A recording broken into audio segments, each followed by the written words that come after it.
crack on with the changes set out in the government's white paper. So on the 12th of May, we had the government's white paper restoring control over the immigration system. And we can see from the title, the direction of travel. So you'll see there, one of the trends they're looking at is increasing overseas recruitment and a reduction in investment in skills and training in the United Kingdom, and an increasing levels of unemployment and economic activity. So what they've proposed to do is set up a labour market evidence group.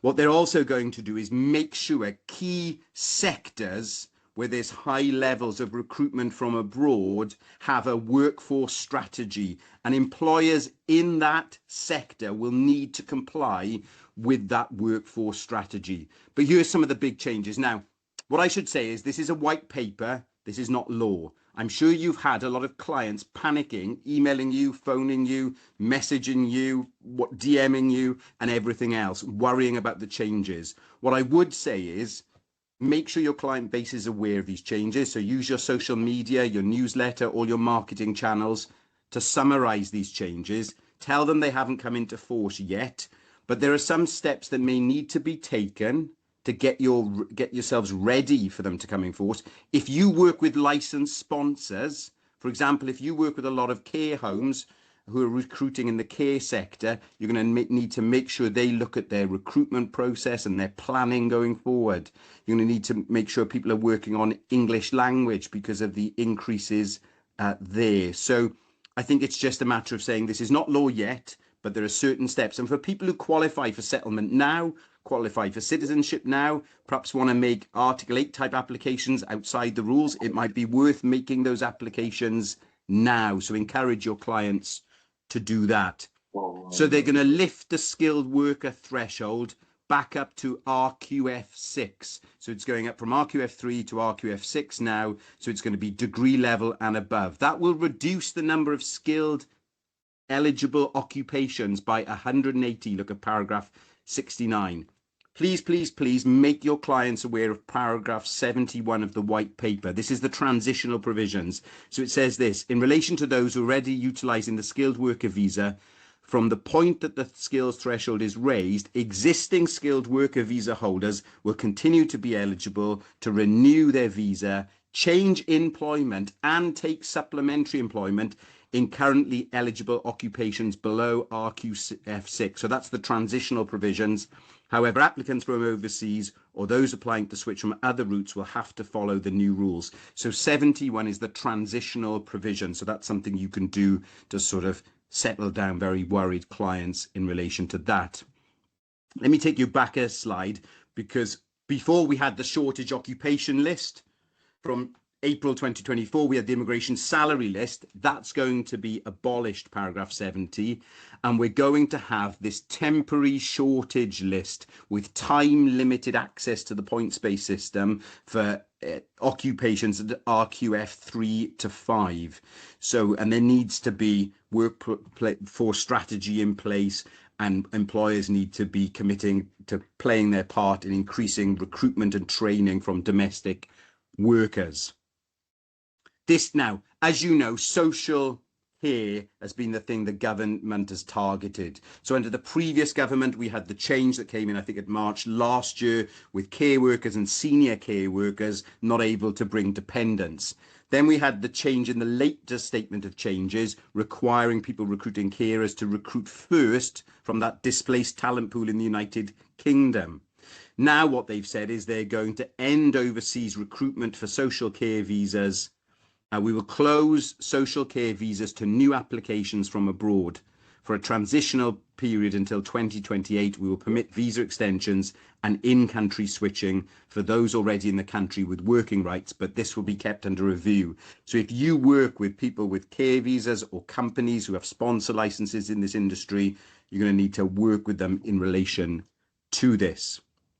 There is provision for UNHCR recognised refugees the direct chance to apply for jobs and visas to come to the UK through a new displaced talent mobility scheme.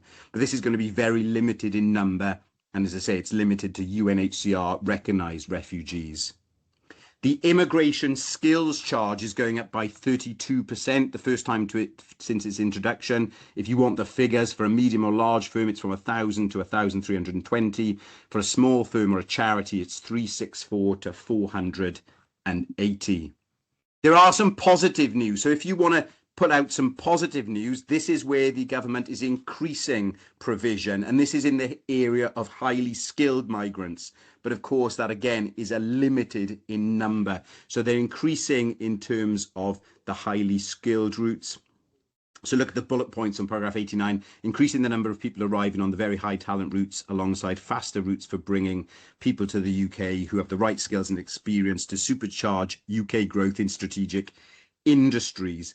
As part of that, increasing places on our scheme for research interns, including those working in the field of AI, to allow businesses to access additional promising young talent. So that's an increase in the government authorised exchange scheme, making it simpler and easier for top scientific and design talent to use our global talent visa. So global talent is changing.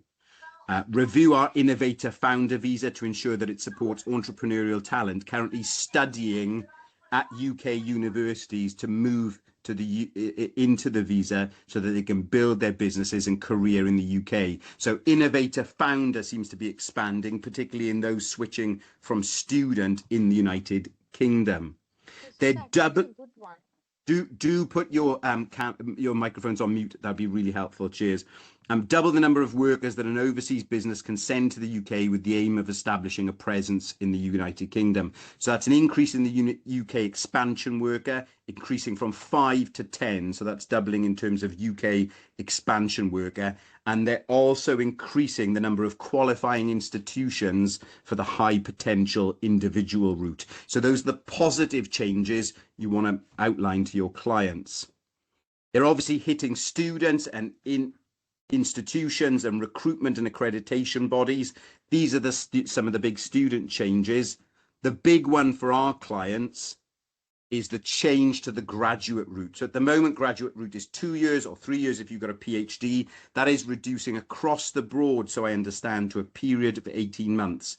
I have seen in some articles I've read that the suggestion that people might be limited to graduate level work. But that's not in the white paper, but definitely a change. Now, the Russell Group universities have already sort of complained about this because this will negatively impact them, because obviously the chance of staying on a graduate visa is a positive thing for students to come to the United Kingdom with this at the end of their studies, but a reduction to 18 months.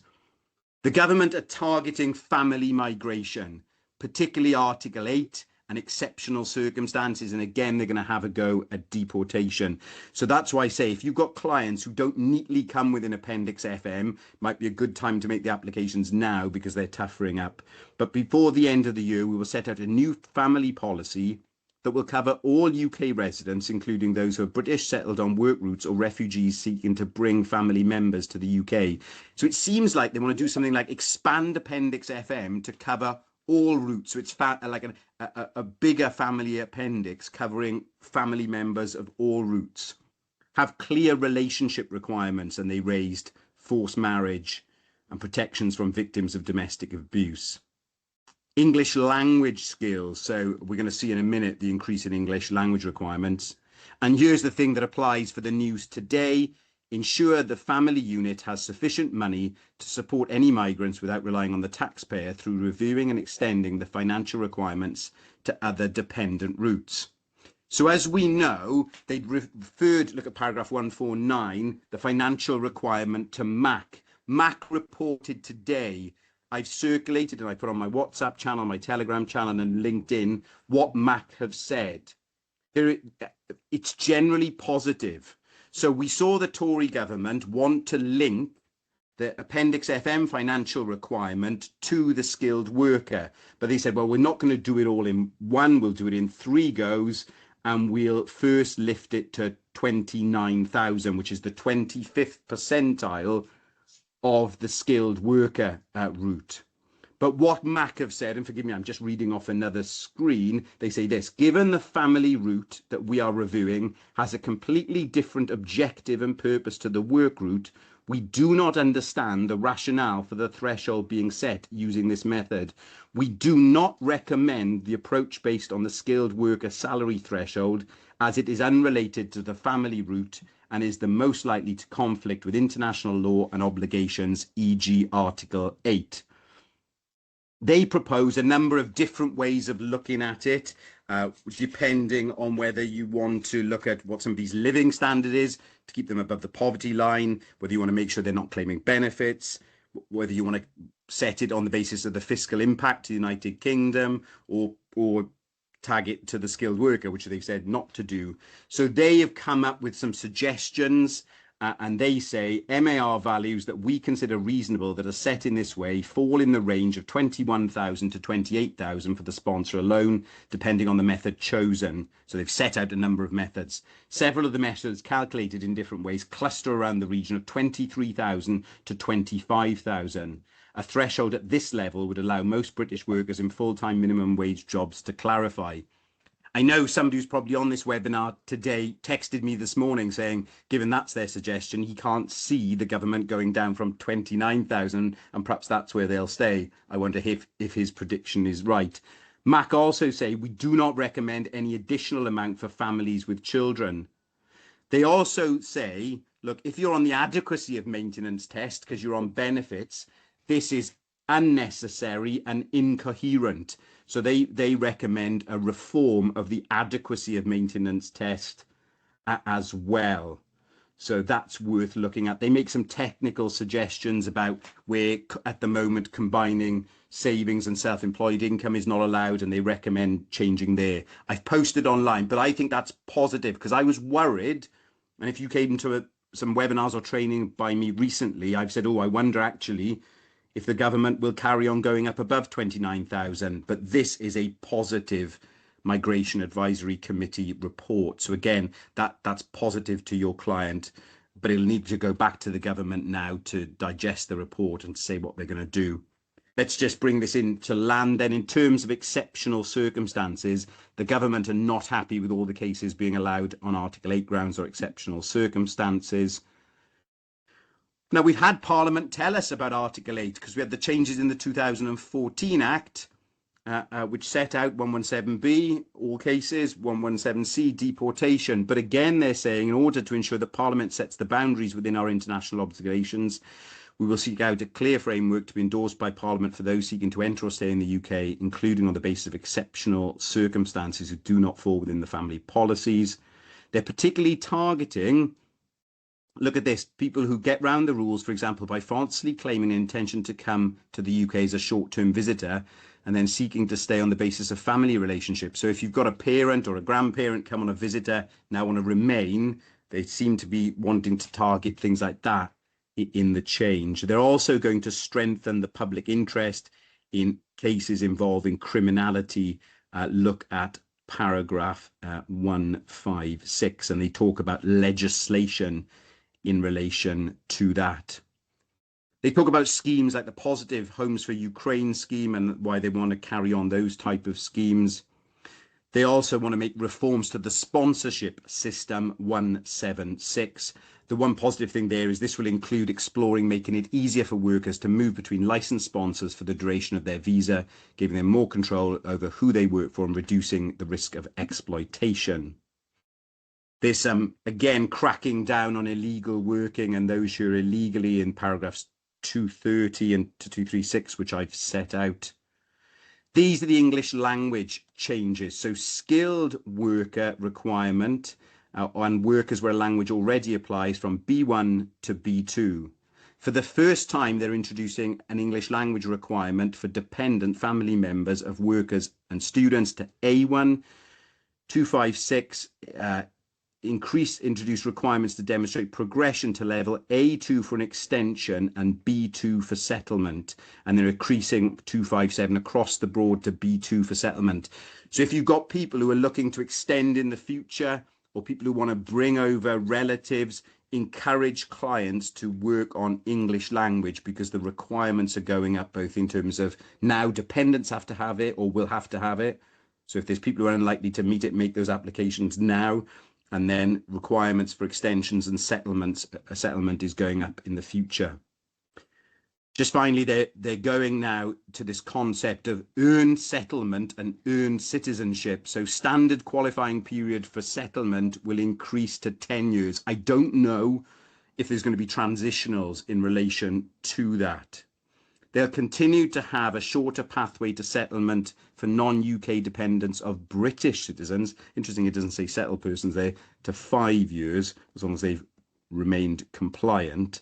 But look at this. Through the expansion of the points-based system, individuals will also have the opportunity to reduce the qualifying period on a points-based contributions to the UK economy and society. So if you do good things in terms of to the society or to the economy, you might get a reduced path to settlement. What this means, goodness knows, whether higher earners will get a quicker path. If you do a lot of charity or community work, perhaps encourage your clients to do that because it may benefit them to settlement in the future. They're consulting later this year, so I don't think we'll see anything quick in relation to that because consultation is not going to start until later in the year. And then some positive things in terms of a bereaved parent route and children who turn 18 and discover they don't have status, helping them get settlement. And then similar to earned settlement, they're going to do the same in terms of citizenship. They're also going to refresh the life in the UK test. Those are the big